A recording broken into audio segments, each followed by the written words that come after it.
ಇರಾಕ್ನ ಕರಾವಳಿ ಬಳಿ ಇರಾನ್ ರಾತ್ರೋರಾತ್ರಿ 2 ತೈಲ ಟ್ಯಾಂಕರ್ಗಳ ಮೇಲೆ ದಾಳಿ ನಡೆಸಿದೆ. ದಾಳಿಯಲ್ಲಿ ಭಾರತೀಯ ಸಿಬ್ಬಂದಿ ಮೃತಪಟ್ಟಿದ್ದಾರೆ. ಯುದ್ಧದ ನಡುವೆ ಭಾರತಕ್ಕೆ ಮಹತ್ವದ ರೀತಿಯ ಬೆಳವಣಿಗೆ ಸಹ ಕಂಡುಬಂದಿದೆ. ಅದರ ಕಂಪ್ಲೀಟ್ ಮಾಹಿತಿ ಎಲ್ಲಿದೆ ನೋಡಿ.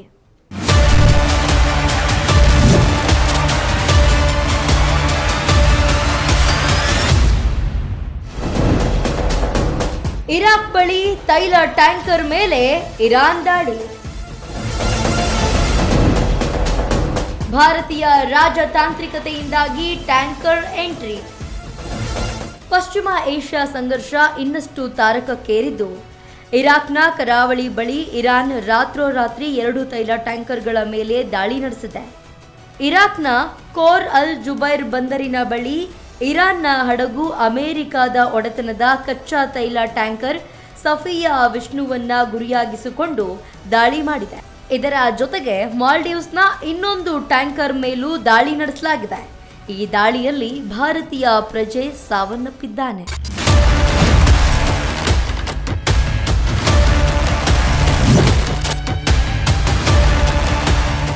ಈ ಮೂಲಕ ಗಲ್ಫ್ ಪ್ರದೇಶದಲ್ಲಿ ನಡೆಯುತ್ತಿರುವ ಯುದ್ಧ ಮತ್ತೋರ್ವ ಭಾರತೀಯನನ್ನ ಬಲಿ ತೆಗೆದುಕೊಂಡಿದ್ದು, ಹಡಗಿನಲ್ಲಿದ್ದ ಉಳಿದ 27 ಸಿಬ್ಬಂದಿಯನ್ನು ರಕ್ಷಿಸಿ ಬಾಸ್ರಾಗೆ ಸ್ಥಳಾಂತರಿಸಲಾಗಿದೆ. ಇನ್ನು ಮೃತಪಟ್ಟ ಭಾರತೀಯ ಪ್ರಜೆ ಗುರುತನ್ನ ಅಧಿಕಾರಿಗಳು ಇನ್ನೂ ಬಹಿರಂಗಪಡಿಸಿಲ್ಲ.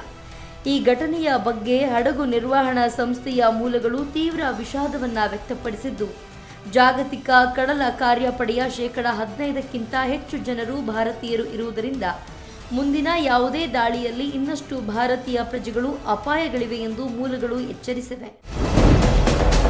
ಅಂತಾರಾಷ್ಟ್ರೀಯ ಮಟ್ಟದಲ್ಲಿ ಭಾರತಕ್ಕೆ ರಾಜತಾಂತ್ರಿಕ ಗೆಲುವು. ಭಾರತ ಬಾವುಟ ಇರೋ ಹಡಗುಗಳ ಸಂಚಾರಕ್ಕೆ ಇರಾನ್ ಅಸ್ತು. ಯುದ್ಧದ ಉದ್ವಿಗ್ನತೆ ಹೆಚ್ಚಾಗಿದ್ದು, ಹಾರ್ಮುಜ್ ಜಲಸಂಧಿ ಬಂದ್ ಮಾಡುವ ಮೂಲಕ ಜಾಗತಿಕ ಇಂಧನದ ಬಿಕ್ಕಟ್ಟು ಹೆಚ್ಚಾಗುವಂತೆ ಮಾಡಿದೆ. ಇದರ ಪರಿಣಾಮ ಭಾರತದ ಮೇಲೂ ಬಿದ್ದಿದೆ. ಆದ್ರೀಗ ಹಾರ್ಮುಜ್ ಜಲಸಂಧಿಯಲ್ಲಿ ಭಾರತದ ಹಡಗುಗಳ ಸಂಚಾರಕ್ಕೆ ಇರಾನ್ ಅಸ್ತು ಎಂದಿದೆ.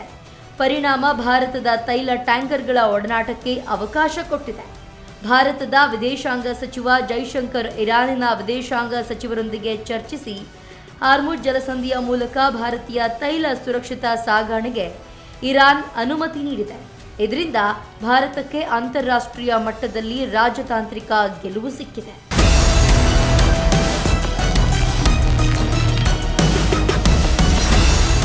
ಮೊನ್ನೆಯಷ್ಟೇ ಇರಾನಿನ ವಿದೇಶಾಂಗ ಸಚಿವ ಅಬ್ಬಾಸ್ ಅರಗಚ್ಚಿ ಭಾರತದ ವಿದೇಶಾಂಗ ಸಚಿವ ಜೈಶಂಕರ್ ಜೊತೆ ಮಾತುಕತೆಯನ್ನ ನಡೆಸಿ ಭಾರತದ ಹಡಗುಗಳಿಗೆ ಅವಕಾಶ ಕೊಡಿ ಎಂದು ಮನವಿಯನ್ನ ಮಾಡಿದ್ರು. ಇದಾದ ಬಳಿಕ ಭಾರತದ ಪುಷ್ಪಕ್ ಮತ್ತು ಪರಿಮಳ ತೈಲ ಟ್ಯಾಂಕರ್ಸ್ ಹೊರ್ಮುಜ್ ಹಾಗೂ ಜಲಸಂಧಿ ಮೂಲಕ ಬಂದಿವೆ. ಇದರಿಂದ ಭಾರತಕ್ಕೆ ತೈಲ ಪೂರೈಕೆಯ ಸಮಸ್ಯೆಗೆ ಕೊಂಚ ಪರಿಹಾರ ಸಿಕ್ಕಿದಂತಾಗಿದೆ.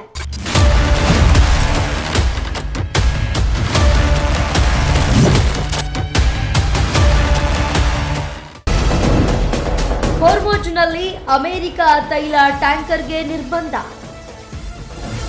ಇನ್ನು ಈ ಯುದ್ಧದಲ್ಲಿ ಇರಾನ್ ತನ್ನ ಬದ್ಧ ವೈರಿಗಳಾದ ಇಸ್ರೇಲ್ ಮತ್ತು ಅಮೆರಿಕಾಗೆ ಸೆಡ್ಡು ಹೊಡೆದಿದ್ದು, ಹೊರ್ಮುಜ್ ಜಲಸಂಧಿಯಲ್ಲಿ ಇಸ್ರೇಲ್ ಅಮೆರಿಕ ತೈಲ ಟ್ಯಾಂಕರ್ಗಳ ಮೇಲೆ ನಿರ್ಬಂಧ ಏರಿದ್ದು, ಹೊರ್ಮುಜ್ನಲ್ಲೇ 2 ಟ್ಯಾಂಕರ್ಗಳನ್ನು ಬಂದ್ ಮಾಡಿ 2 ದೇಶಗಳಲ್ಲಿ ತೈಲಗಳ ಕೊರತೆ ಉಂಟು ಮಾಡಲು ಇರಾನ್ ಮುಂದಾಗಿದೆ.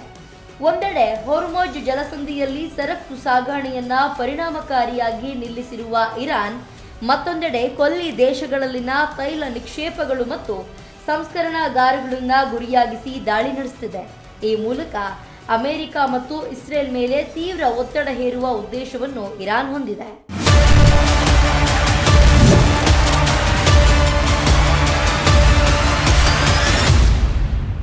ಭಾರತಕ್ಕೆ ಇರಾನ್ ಹಾರ್ಮುಜ್ ಜಲಸಂಧಿಯಿಂದ ತೈಲ ಟ್ಯಾಂಕರ್ಗಳನ್ನು ಬಿಡುಗಡೆ ಮಾಡಿರುವುದು ಜನರಲ್ಲಿ ತೈಲ ಮತ್ತು ಇಂಧನಗಳ ಬಿಕ್ಕಟ್ಟಿನ ಸಮಸ್ಯೆಗೆ ಸ್ವಲ್ಪ ಮಟ್ಟಿಗೆ ಚೇತರಿಸಿಕೊಳ್ಳಲು ಸಹಾಯವಾಗಿದೆ.